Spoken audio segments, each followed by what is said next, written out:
네. 날씨가 궂은 날씨네요. 비가 오고 있습니다.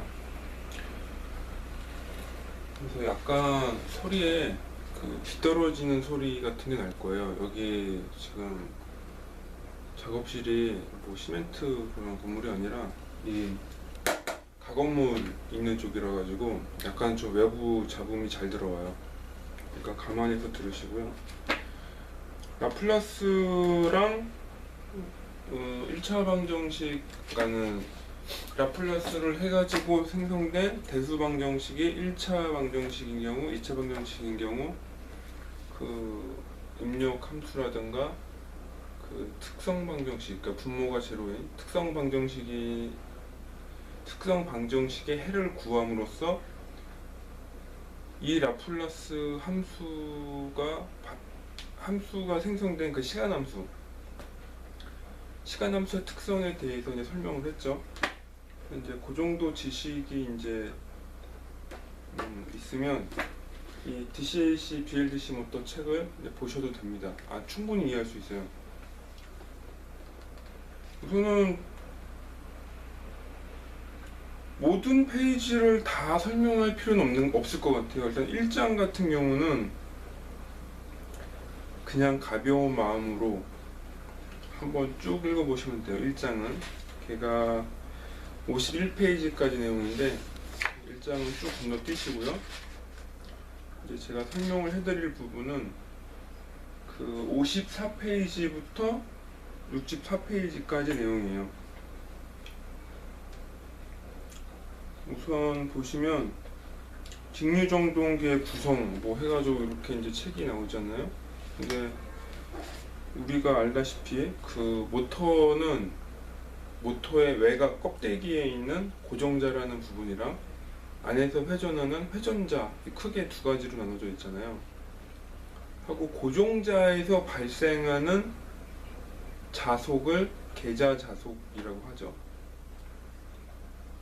그래서 회전자에서 이게 발생한 자속은 회전자 자속이라고 불러요. 그래서 계자라는 용어가 고정자에서 발생한 자속이고 회전자 자속은 회전자에서 발생한 자속이에요. 그 정도 개념만 있으면 될 것 같고요. 플레밍이 왼손 법칙이니 DC 모터가 구동되는 원인이라든지 이런 거는 책을 보시면 이제 될 겁니다.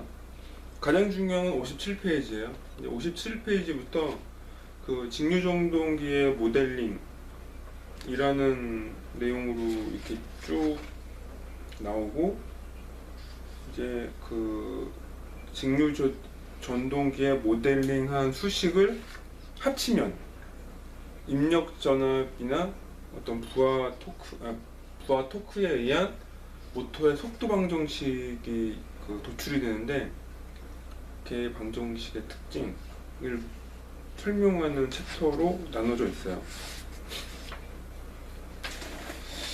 DC 모터 방정식은 4개의 함수로 구성되어 있습니다. 예전에 배웠는지 모르겠어요. 난 내가 자동 제어할 건데 이 기억이 안 나더라고요. 하도 배운 지가 오래돼가지고. 그래서 DC 모터의 수학적 모델링은 4개예요. 그래서 가장 기본적인 도식은 이 전기자 권선의 그림이죠. 그러니까 책으로 따지면 57페이지 하단부에 나와 있는 그림이에요. 요 그림, 57페이지 하단부에 있는 이 그림이 DC 모터를 나타내는 전체 등가 회로예요. 한번 쭉 보시면 되고요.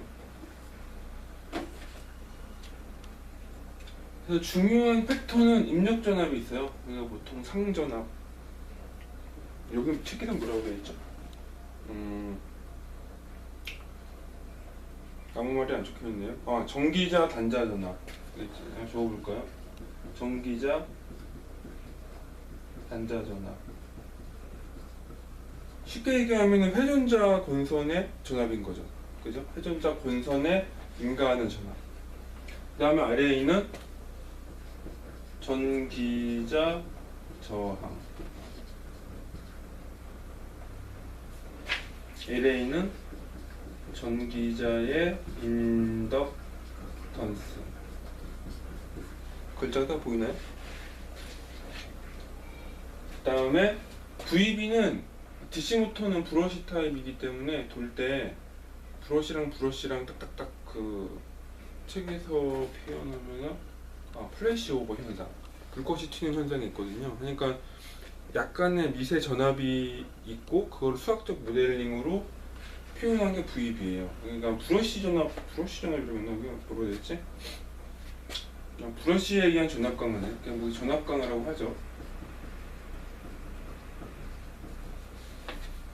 EA는 EMF예요. 그 일렉트릭 모티브 포스의 약자인데 유기기전력입니다. 그러니까 모터가 돌면 회전자가 돌면 그 고정자의 자석이 있잖아요. 그러니까 그 자석 때문에 약간 그 고정자 쪽에 있는 자석 때문에 전기자의 전압이 유기가 돼요. 역으로. 근데 이 전압이 또 모터의 도는 속도에 따라서 비례를 하거든요. 여튼간에 속도가 굉장히 빠르면 굉장히 큰 전압이 발생합니다. 속도가 느리면 전압이 좁게 발생하고. 그래서 요 유기 전력 EA 이게 아주 중요한 팩터예요. 그래서 사실은 단자 전압을 인가하면 이렇게 이제 전기자 본선에 전류가 흐르는데, 전류가 발생하면 전기 에너지에 의한 토크가 발생해요. 그래서 그걸 T라고 이제 보통 표기해요. 여기 뭐 그림상 옆에 조그만 T라고 적혀 있는데, 이게 뭐냐면 전기자 권선에 흐르는 전류에 의한 토크, 그러니까 전기 에너지에 의한 힘이 발생하죠. 자력이라고 해야 되나? 그게 발생을 하고, 걔가 발생하면 실제 이제 그 기계적 운동으로 변환이 되죠. 회전력으로 이제 변환이 되죠. 그때 그 회전력에 의한 속도, 그 모터의 속도죠. RPM, 이거 RPM 표현이 어디 있나? 뒤에 적혀 있나? RPM. 최근은 그 라디안 퍼 세크로 되어 있네요. 그냥 뭐 라디안 퍼 세크라고 합시다. 나중에 차트에는 대부분 다 RPM으로 적혀 있더라고요. RPM인 줄 알았는데 라디안 퍼 세크로 되어 있네요. 그래서 요게 DC 모터의 등가 모델입니다. 외워야 돼요. 이게 계속 나오기 때문에. 그래서 이제 4개의 방정식이 나오는데, 우선은 그 전기자 회로에서 딱 위에 보이는 전기자 회로에서 입력 전압에 대한 각 파트의 전압 강화분을 우리가 다 더한 공식이 나와요. 이게 전기자 회로 방정식. 전기자 회로 방정식이라고 풀로 다 적으면 VA는 RAIA 하고 L A분의 DT분의 DIA. 이건 뭐 순수 저항이고 인덕터에서 발생하는 전압이고, 그러니까 알겠죠? 그 다음에 유기기전력 EA, 그러니까 브러쉬에 의한 전압 강화분 VB, 이렇게 총 4개의 항목이 있어요. 그 다음에 순서상으로 책에는 두 번째 남아 있는데, 사실은 이제 그거 두 번째 남아 있는 게 그 유기기전력. 그러니까 여기 위에 이 식에 회전에 의해서 발생하는 역전압이 생기잖아요. 그게 속도에 비례한다고 말씀드렸잖아요. 오메가 M. 그다음에 K는 유기기전력 상수예요. K는 유기기전력 상수. 그 다음에 이거 뭐지? 이거 파이라고 부르나? 이거 뭐라고 부르더라? 갑자기 기억이 안 나네. 근데 이거 파이인가? 이거 뭐지? 갑자기 이 그리스어 이름이 기억이 안 나네요. 이게 그러니까 계좌자속. 여기 아까 고정자 쪽에서 DC 모터는 고정자에 그 자석이 들어있잖아요. 거기서 발생하는 자속,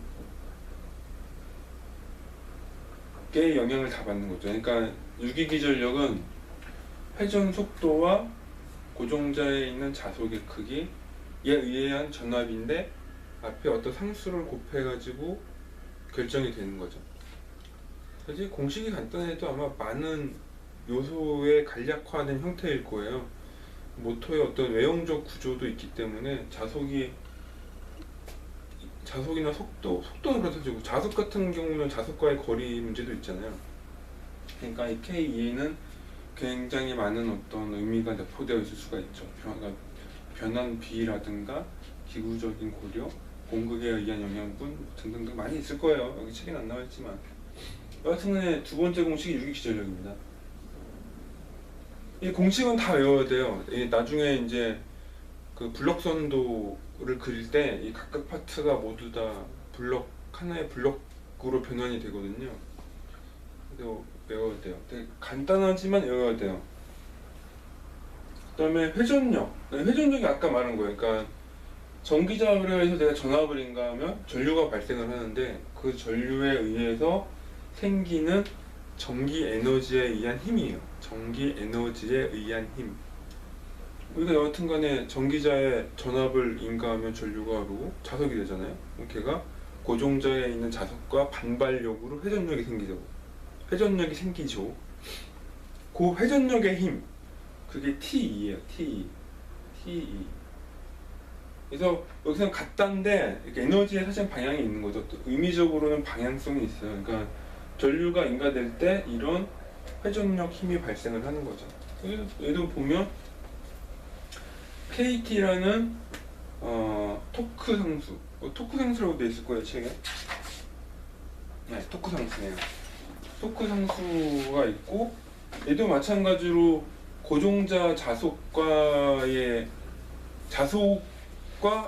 같이 연합해서 회전력을 발생하거든요. 그러니까 이 고정자 자속에 대한 것도 들어가고 가장 중요한 전류. 전기자회로 흐르는 전류가 제일 중요하죠. 그러니까 토크로 발생하는 원천적인 힘은 전류에서 나와요. DC 모터, 그러니까 순수 DC 모터는 고정자가 영구자석이거든요. 그러니까 변하지 않아요. 물론 세세하게 따지면 변하겠지만 그냥 우리가 크게 러프하게 생각했을 때 이거 파이는 아니고 뭐라고 부르지? 기억이 안 나네. 고정자의 자속은 상수죠, 상수. 여기서는. 그죠? 그래서 실제로 나중에 이제 책 보다 보면 여기서는 이 토크 상수랑 이 자속을 합쳐서 그냥 K라는 상수로 취급을 해요. 유기기전력도 마찬가지라 가지고 이 유기기전력 상수랑 이 자속을 합쳐서 그냥 K라고 표현합니다. 그래서 책이나 MKS 단위제에선 유기기전력 상수랑 토크 상수가 다 같다. 그러니까 서로 다른 기호를 썼지만 진짜 물리적으로는 같은 수치이기 때문에 그냥 K로 통일해서 쓴다 이렇게 이제 표현이 돼 있어요. 어느 쪽이든 간에. 그 다음에 마지막으로 기계방정식이 뭐냐면 내가 발생한 그 회전력 힘이 어떤 식으로 기계 에너지로 바뀌느냐 나타내는 거예요. 그래서 사실 여기도 는이라고 되어 있지만 방향성이 있죠. 그러니까 전기 에너지가 어떻게 기계 에너지로 넘어가는지, 혹은 DC 모터지만 그 로드가 역토크가 걸리면 오히려 기계 에너지의 힘이 이 역으로 넘어오는 경우도 있거든요. 사실은 그냥 같다고 했지만 상황에 따라 이게 방향성이 있다고 해야 되나? 약간 그렇게 해석하면 좀 더 이해하기가 좋아요. 그래서 전기 에너지를 가하면 저희가 그 모터의 관성이네요. 관성. 그 이너셔라고 부르는. 그래서 이너셔가 크면 관성이 크기 때문에 그러니까는 관성이 작은 놈에 비해서 같은 전압 전기자의 동일한 전압을 인가해도 관성이 큰 모터가 천천히 돌아요. 관성이 크기 때문에. 반대로 정지했을 때도 바로 멈추지 못하고 천천히 멈추고. 그래서 관성은 그 모터의 기계적인 매개 변수랑 관련해 있는데 그게 1장에 내용이 좀 나와 있어요. 나와 있는데 제가 이제 책을 좀 쭉 보다 보니까 이너셜 J에 대한 뭐 아주 크리티컬한 어떤 그런 얘기가 언급이 안 되더라고요. 그래서 그냥 모터의 회전자의 관성으로만 그냥 알고 계셔도 충분할 것 같아요. 잠깐만요.